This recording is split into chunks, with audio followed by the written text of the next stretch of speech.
Hi, it's Alistair at Electric Scotland. This is doing my introduction to my weekly newsletter for March 22nd, 2019. Okay, so what's been happening this week? Well, quite a lot really, one way or another. Obviously it's been another big week of Brexit. We're always at the end because we're due to leave on the 29th of March, but of course they're still battling to see if they could postpone it, and May has written to the EU asking to postpone it to June 30th. She also did an address to the nation last night where she lied to us again. I don't understand it. I mean, if you look what she promised us and what she's delivered with this agreement she's negotiated, She's just lied to us. Everything she said is a lie. I don't understand. She must be mentally damaged somehow or other. I mean, she's got fixated that she's delivering Brexit. She's not. If we accept her deal, the UK will be worse off because we won't be able to do free trade deals around the world. And what's the point in leaving the EU if we can't do free trade deals with other countries in the world? There's no point. So we either stay in the EU, or at least we have a say against any new rules that come out, and we can at least discuss it and try to stop major damage happening, or we just leave with a no deal. I mean, if we leave with a no deal, that doesn't mean to say we won't have a deal down the road. But it just means it's clarity. We're gone, we're out, and we can get on with things in the world. I mean, to me, a Canada deal would be good enough, but we should do better because we've been in the EU for 40 odd years. So our economy has been aligned for all that time, so it shouldn't be too difficult to get a bit better deal than Canada got. But to my way of thinking, that's the deal we should have gone for. But May is just stupid. I mean, she's incapable of running the country. And the Tory party are just useless. Really are. I mean, they should have got rid of her ages ago. But that's politicians for you. An awful lot of them are just useless, pathetic people. And I'm really annoyed, quite honestly. I mean, it's so obvious that if you look at all the polling, the majority of people just want to leave the EU and get on with it. As I say, it's not like we can't do a deal with the EU, but let's just get out and then we can sit down to do a deal. But we can talk to all other countries in the world and do deals with them. You know, I mean, it just makes so much sense to just leave and keep the 39 billion that we're going to pay the EU for nothing. I mean, it's just, I'm getting so annoyed about this whole situation. I mean, no one has come up with any ideas about how leaving the EU on other than a no deal will be better for the UK. No one's come up with anything. They keep talking about the Norway option, but that still ties us in with the EU. I mean, are they really stupid? They must be stupid, these people. I can't understand why they can even consider that to be a better option. I don't know. Anyway, I guess that's the life of the world today. I mean, it's not just the UK that's having a lot of problems. Macron in France with the yellow vests. I mean, it seems to me that when he's next elected, he'll lose the election next time around because so many French people just don't trust him. You know, he's all for the elites. And look at Germany. I mean, Germany's suffering quite badly now. They're already hitting problems on their automobile sector, which is a major sector for them. And don't forget, I still say when we eventually decide on the Brexit, Donald Trump will impose new tariffs on the EU. I think the only reason he has it is he was hoping that the UK would just leave the EU. Then when he imposes tariffs on the EU, they won't include the UK. We'll be fine. But if we don't leave and we're still under their auspices, he's just going to apply the tariffs and the UK will suffer along with everyone else. I mean, to me, that's just common sense. I don't know what views you have on it, and I'd love to have your views. I don't really get many views on this channel, I must confess, but I would like to get feedback. either positive or negative, you know, I don't mind which. But I've yet to see any other deal other than a no deal being credible for the UK. Okay, anyway, so that's my little rant for this week. So let's get on with what I've picked for you for the news. And I have picked quite a few Brexit stories this time around. But the first story is the government risks making a big mistake on the minimum wage. It says the evidence is overwhelming. Minimum wages hurt businesses, jobs and poor people. And it's a CapEx article, and I've always rated CapEx very highly, I might add. But for example, they put in what happened when Seattle, in America, raised its minimum wage to $15 an hour. Well, after it's been in force, the Evans School of Public Policy and Governance did a survey, and they found out that there was an average 3% increase in average hourly wages.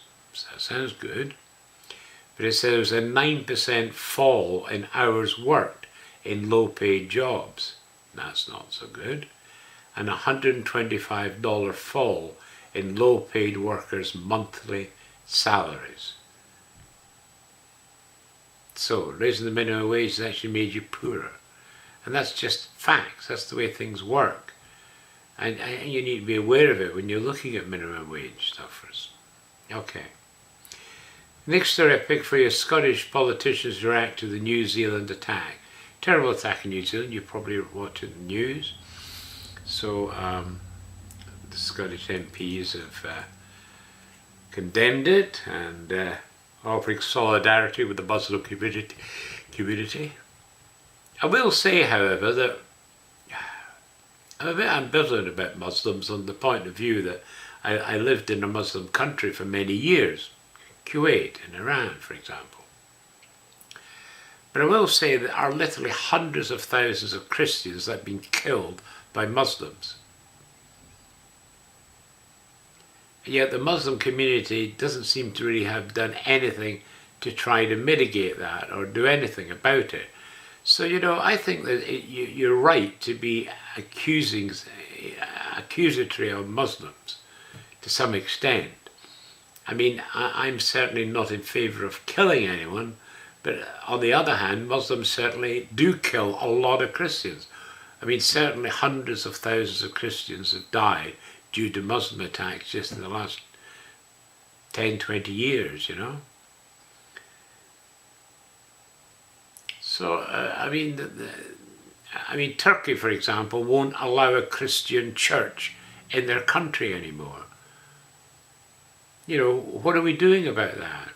Why are we allowing a mosque to be built? If we allow a mosque to be built, we should insist on a church being built, to have reciprocal arrangements. But no, they won't have that. And I think we've got to have equality. And we're not getting equality between the religions, and we need to work for that. Okay. Brexit lessons for IndyRef 2 is the next one I picked. This is from Skeptical Scott. It says the Brexit negotiators have shown the idea of true political and economic independence in the modern age is largely an illusion.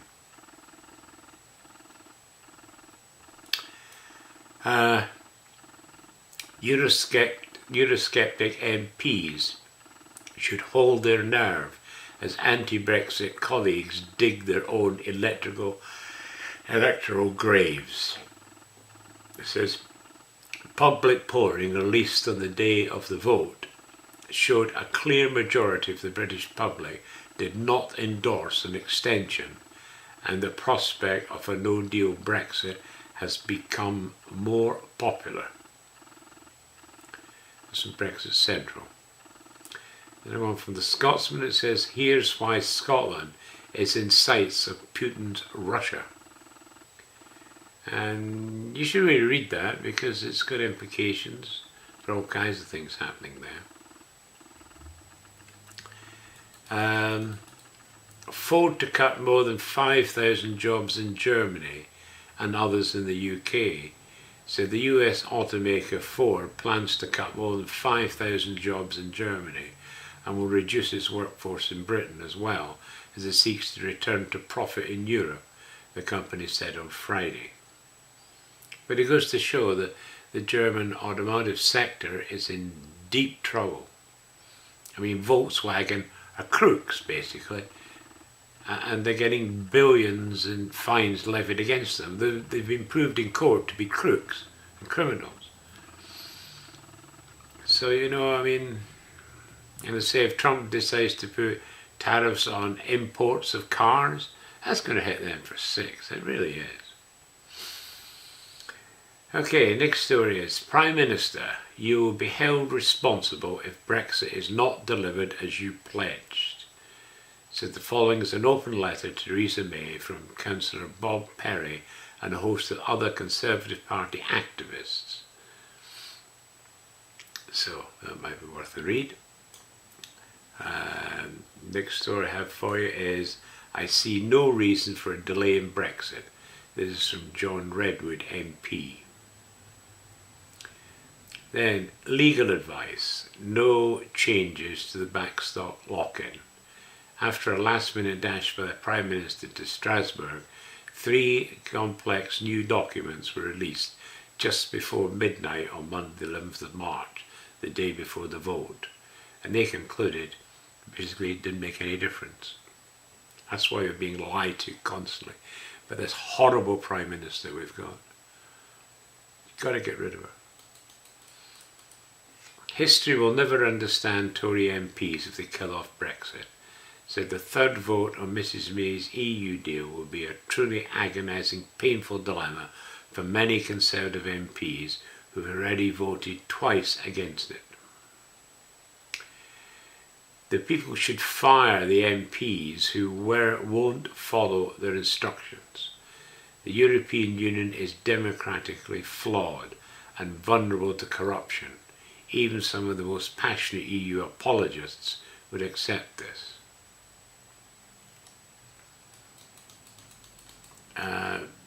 Brexit. John Barkow rules out the third vote on deal without changes. Its Commons Speaker has dealt a serious blow to the government by ruling out further votes on Theresa May's Brexit unless it undergoes changes. And then the UK reaches post-Brexit trade agreement with Iceland and Norway.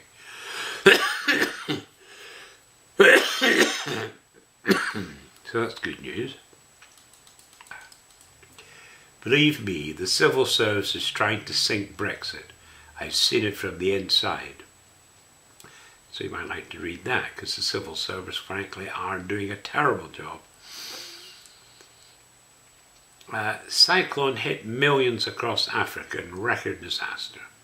You probably saw this in the news. There's not a great deal in the international news about it, but it says it's affected more than 2.6 million people and could rank as one of the worst weather-related disasters recorded in the southern hemisphere, UN officials said on Tuesday.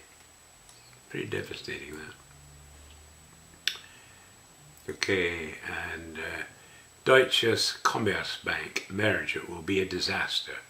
The Deutsches Commerzbank tie-up makes no sense and may spark another financial crisis. That's where we met Germany's on dodgy grounds these days. Scottish Water, the answer as England tipped to run dry in 25 years. Scotland could provide the answer to England's H2O woes, it has been suggested, with the southern half of the UK projected to run out of fresh water in less than 30 years due to climate change. Then watch Scotland's first man in space reveals how it feels to gaze at Earth from 264,000 feet. There were 4 words Dave Mackay had waited a lifetime to say. Welcome to space, Scotland. Hooray! Crivens, Help My Bob, it's Oor Willie, the musical. He's been making us laugh for 80 years, and now fans can look forward to a whole new act from Oor Willie. Then UK's air-breathing rocket engine set for key tests. The UK project to develop a hypersonic engine that could take a plane from London to Sydney in about 4 hours is set for a key demonstration. Quite something, right? You should have a read of that. Then Rory McIlroy in fine battle for Masters after silencing nonsensical noise. The win he recorded in the Players' Championship at Sawgrass on Sunday was on the cards. Those critics have been backtracking furiously. Not that McIlroy cares. And finally, what next on Brexit? Again, it's finished by Capex Story. It says there is no guarantee the EU will accept the request. More generally, with just 9 days to go until what was supposed to be Brexit Day, what will happen next remains staggeringly unclear. And that's the news stories I picked for you this week. Obviously Brexit dominated, but as we're almost there, I think it's probably right to do that. Okay, on to Electric Canadian. I got up the Canadian Archive report for 1900, and also the Canadian Horticulturalist, volume 18 for 1895. And then I've got In Memoriam, Recollections of Father Dawson. That was published in 1895, that one. Then Humour of the North, selected and arranged by Lawrence J. Burpee in 1910. So it's a good wee book. You'll enjoy that. Then My Canadian Journal, 1873 to 8. It's obviously not my Canadian Journal, but it's the journal by the Marchioness of Dufferin and Ava. It says extracts from my letters home, written while Lord Dufferin was Governor General by the Marchioness of Dufferin and Ava in 1891. And then I've got Canadian Foundryman and Metal Industry News. This is another magazine I found. I've added the 1917 edition, and there's a link on our magazine page to other copies on the Internet Archive if you enjoy that one. Then Canada's Unmained Roads. Found this article in the Canadian History magazine, thought I'd put it up for you. It's by Dave McIntosh, and obviously it's talking about how the early roads were appalling, to say the least. Okay, and there's a wee article by Conrad Black. SNC Lavalin is a sideshow to the real Wilson Rayborn issue. And frankly, he's talking a lot of common sense in that. If you're in Canada, and particularly because this is getting massive headlines in Canada, it's still a main news story. After a couple of weeks, it's still mainstream news. And frankly, I think you might want to read that because it might colour your attitude a bit. Okay, now on to Electric Scotland. I've got the Scottish Review. I've added volume 29, which is January and April 1897, for you to read. And again, you're not going to read everything in the Scottish Review, but if you look through the index, you'll see the odd article, and I'm sure you'll find at least one article that you'd like to read. It tells you the page now, just scroll down to that page and read the article. Okay, the Buchanan Banner is up. It's the latest Buchanan Banner.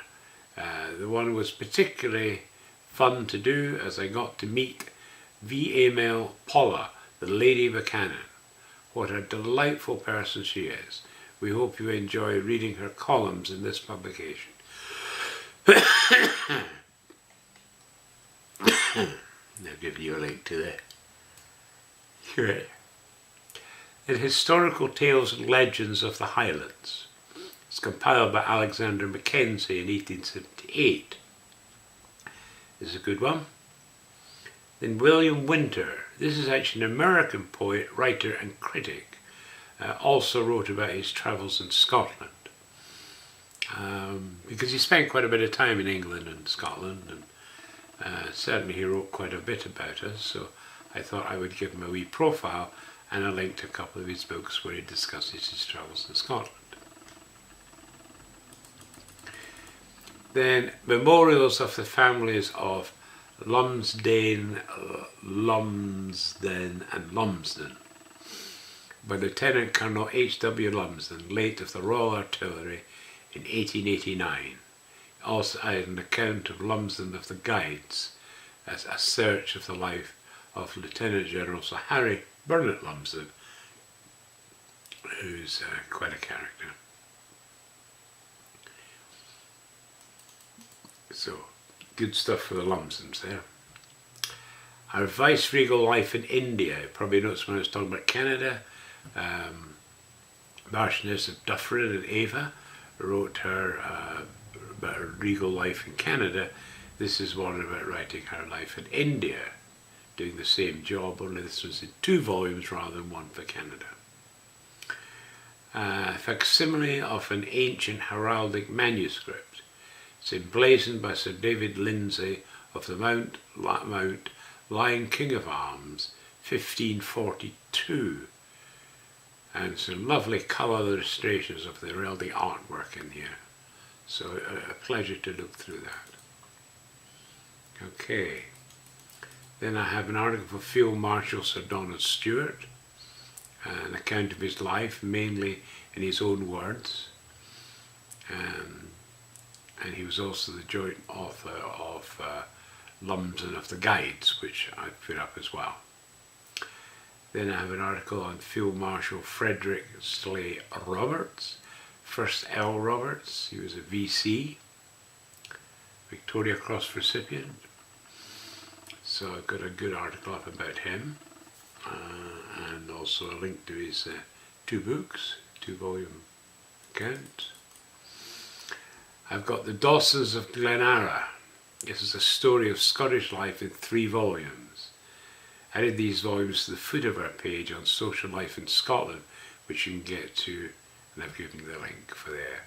Really into. I didn't read the whole thing, but I read several chapters. Really enjoyed the toing and froing and the Scottish wit and humour and everything that's in these texts. So I think you might enjoy that, so I hope you'll have a go at it anyway. And then finally an article on the new light on Burns. This is an article in the Scottish Review, volume 29. This was published in 1897, and I extracted it from that and added it to our Burns section. But it's kind of interesting, that one. I thought it offered some new thoughts. And then the story, which takes up about half of the newsletter this time round, says The Diary of Jane Porter. The Jane Porter was the authoress of The Scottish Chiefs, which is a book I put up in the site many years ago because I purchased it from a little shop in Bunnybridge, in Stirling. And I was told by the owner of the shop that that was the first book about Scotland she'd ever read, and that just made her passionate about Scotland ever since her reading it.